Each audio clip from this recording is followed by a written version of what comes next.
रमेश बिदूड़ी जो हैं उन्होंने अपनी टिकट लेने के लिए एक बायोडाटा पेश किया है पार्लियामेंट के अंदर। ये पार्लियामेंट के बीच में उनको आतंकवादी, कटुआ, इस तरीके के शब्दों का प्रयोग कर रहे हैं। एक बात मुझे बताइए, भारतीय जनता पार्टी के अंदर और भी तो नेता हैं, वो चुप्पी साध के क्यों बैठे हैं? अब कल को जब वो बीजेपी में टिकट लेने जाएंगे तो बीजेपी उनको पूछेगी कि आपने मुसलमानों के खिलाफ क्या बयान दिया, तो रमेश बिदूड़ी कहेंगे मेरा बयान तो पूरे देश ने देखा पार्लियामेंट में, मैंने ऐसा बोला मुसलमानों के लिए। तो भाजपा में टिकट लेने के लिए आपको ना तो शिक्षा की ज़रूरत है, ना एजुकेशन की ज़रूरत है, और एकमात्र राजनीति एक ऐसी चीज़ है, एक आदमी 55 से 60 साल की उम्र में आ जाता है तो उसको कह देते हैं कि आप रिटायर हो गए, अब आप बच्चों को पढ़ा नहीं सकते। मतलब एक 55 से 60 साल का आदमी बच्चों को पढ़ा नहीं सकता, लेकिन एक 70 साल का नौजवान देश चला सकता है, ये समझ लीजिए। इन्होंने भारतीय संविधान को तार तार करने का काम किया है। बात आप मुझे बताइए, संजय सिंह को आपने राज्यसभा में क्या किया? संजय सिंह के साथ, राहुल गांधी के साथ क्या हुआ पूरे देश ने देखा।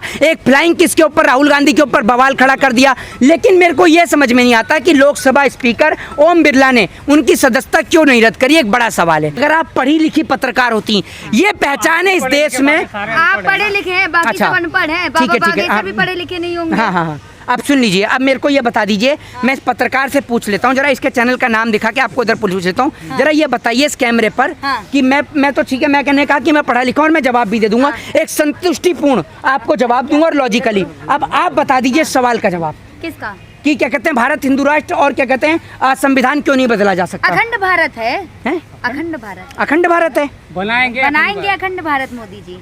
ये आप दिमाग से बेवकूफ हैं या फिर आप एक बात मुझे बताइए। नहीं, बात नहीं कर रहे, मुझे एक बात ये बता दो, मेरे को आप ये बता दो, आपने अपने आप को, मैं क्या बोल रहा हूँ आपको, नहीं मैं आपसे ये कह रहा हूँ कि आपने अपने आप को अमीश देवगन और हमें संबित पात्रा समझा है क्या? कि वो जो बोलता जाएगा और आप मुंडी हमें मुंडी हिलाते जाएंगे। आप क्यों टारगेट कर रहे हैं बार-बार? संबित पात्रा को टारगेट कर लेते हैं, अमीश देवगन को टारगेट कर लेते हैं। आपका रिश्तेदार है संबित पात्रा, आपको बड़ी दिक्कत हो रही है। आपका इलाज करते हैं, डॉक्टर हैं, तो ये बताइए ना मुझे सवाल। देखिए सुनिए मेरी बात सुन लीजिए। ये अरे मेरी बात सुनिए, अच्छे अच्छों को पानी पिलाते हैं, आपको पिला रखा है पानी? इस देश में वैसे लोगों को पानी के प्यासे मर रहे हैं, वहाँ पानी पिला दे जाकर, अच्छे अच्छे को पानी पिला देते हैं। अब जो मोदी जी की 24 घंटे तारीफों के पुल बांधता है, उससे अपना चुनाव तो जीता नहीं गया। बात कर रहे हैं,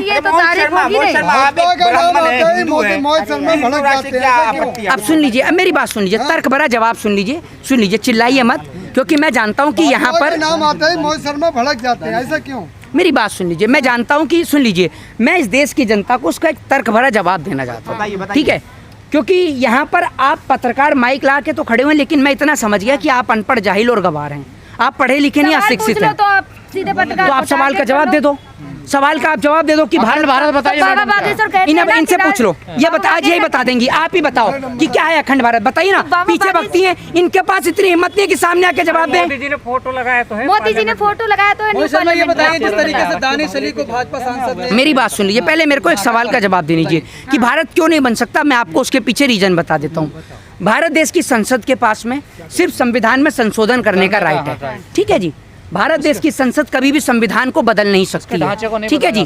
दूसरी बात यह है कि संसद और विधानमंडल दोनों मिलकर भी, यानी जो विधानमंडल है, जानते हैं विधानमंडल क्या होता है? क्या होता है आप बताएं। इन्हें नहीं पता, यही नहीं पता विधानमंडल क्या होता है। 15 लाख देने का वादा किसने किया था? जुमला था, बता तो दिया। किसने किया था? मोदी जी ने कहा था। देखो, इनको ये पता है 15 लाख देने का वादा किसने किया था, लेकिन इन्हें ये नहीं पता कि विधानमंडल क्या है। क्योंकि मोदी जी क्या करते हैं, क्या खाते हैं, क्या पीते हैं और किस टाइम पे बाथरूम जाते हैं, ये बात उनके लोगों को नहीं पता होगी, लेकिन देश की दलाल मीडिया को पता है। अब सुन लीजिए इसका जवाब। तो इस देश के अंदर हिंदू राष्ट्र भारत क्यों नहीं बन सकता? संविधान पीठ, सुप्रीम कोर्ट की एक बड़ी बेंच जो है इस बात को लेकर एक निष्पक्ष फैसला सुना चुकी है कि भारत एक धर्मनिरपेक्ष देश है, एक सेकुलर कंट्री है, और पार्लियामेंट यानी संसद जो है वो संविधान में संशोधन कर सकती है, कभी बदल नहीं सकती है। इसीलिए भारत एक सेकुलर कंट्री यानी लोकतांत्रिक देश था, है और रहेगा, और कभी हिंदू राष्ट्र नहीं बन सकता। 1 क्लास डिग्रियां लेकर आने वाले बाबा साहब भीमराव अंबेडकर, जिनको उनकी यूनिवर्सिटी लिखती है कि एक ऐसा महान व्यक्ति, ये हमारे लिए गर्व की बात है कि एक ऐसा महान व्यक्ति जो हमारी यूनिवर्सिटी से पढ़कर निकला है। आप सोचिए कि जिनको कहा जाता था ऊंच नीच, दलित, जिनको कहा जाता पिछड़े, उन्होंने इस देश के संविधान को लिखकर दिखाया कि हमारे पास क्या ताकत है, हमारे पास क्या पावर है। आज इस संविधान की बदौलत मैं यहाँ पर बोल पा रहा हूँ और आप यहाँ पर सवाल पूछ पा रहे हैं। अगर भारत देश का संविधान नहीं होगा तो ये याद रखिएगा कि ये देश आज़ाद होते हुए भी गुलाम हो जाएगा। अगर देश में रहकर आज लोग थोड़ा बहुत बोल रहते हैं तो वो सिर्फ भारतीय संविधान की देन है। समय समय पे चीजें बदलती हैं ना। ये आप क्या समझ रहे हैं, आरएसएस वालों की चड्डी है कि चड्डी से फुल पैंट पे आ जाएंगे? क्या समझ रहे हैं आप? ये भारत देश का संविधान है, आरएसएस का निक्कर नहीं कि समय के साथ साथ फुल पैंट पर आ गया। ये भारत देश का संविधान है। ये संविधान के बिना एक छोटी सी पुलिस चौकी नहीं चलती है, थाना नहीं चलता है, और आप देश चलाने की बात कर रहे हैं। पहने या फुल पैंट पहने, आपको क्या दिक्कत? वो जो मर्जी पहने, लेकिन भारत देश के संविधान के खिलाफ एक शब्द ना बोलें, क्योंकि भारत देश के संविधान के खिलाफ ये देश एक शब्द भी बर्दाश्त नहीं करेगा। ये याद रखिएगा। मकसद क्या है इनके पीछे? पहले इनके नेता बोलते रहे हैं। देखिए, मैं आपको बता दूं, इस देश के अंदर डेमोक्रेसी से, लोकतंत्र से और बाबा साहब के संविधान से सिर्फ इस देश में चुनिंदा लोगों को ही जो है वो आपत्ति है।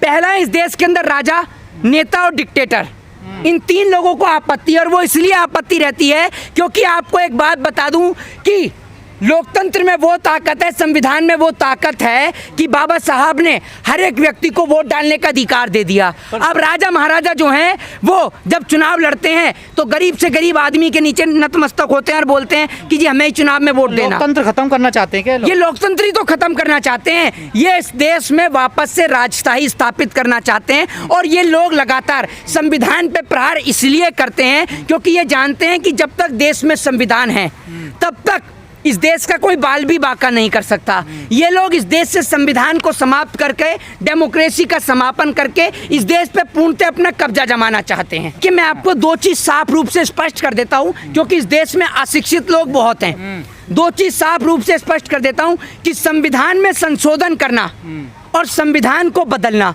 दोनों में जमीन आसमान का अंतर है।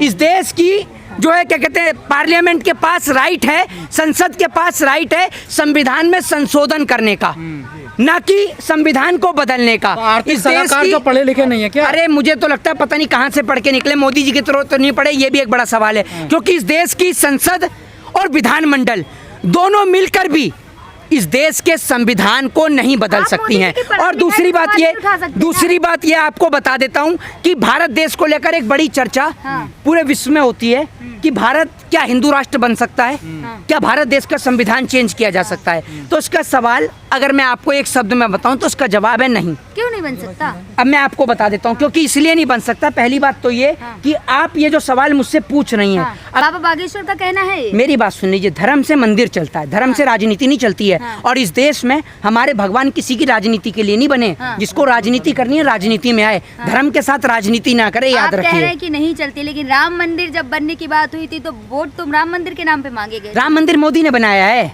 ये बता दो आज आप मुझे। मोदी और योगी जी ने बनाया है। अब समझ में आ गया मुझे कि ये जो कहते हैं कि मोदी 18 घंटे काम करते हैं, मुझे लगता है कि मोदी 18 घंटे मजदूरी राम मंदिर में ही कर रहे हैं। वही कर रहे हैं मजदूरी। मोदी जी ने कैसे राम मंदिर बना दिया? राम मंदिर तो सुप्रीम कोर्ट ने बनाया। 70 साल में नहीं बना, मोदी जी के आते ही बनने लगा। अच्छा, मोदी जी के आते ही बनने लगा। मोदी जी इतने अच्छे हैं? प्रधानमंत्री हैं।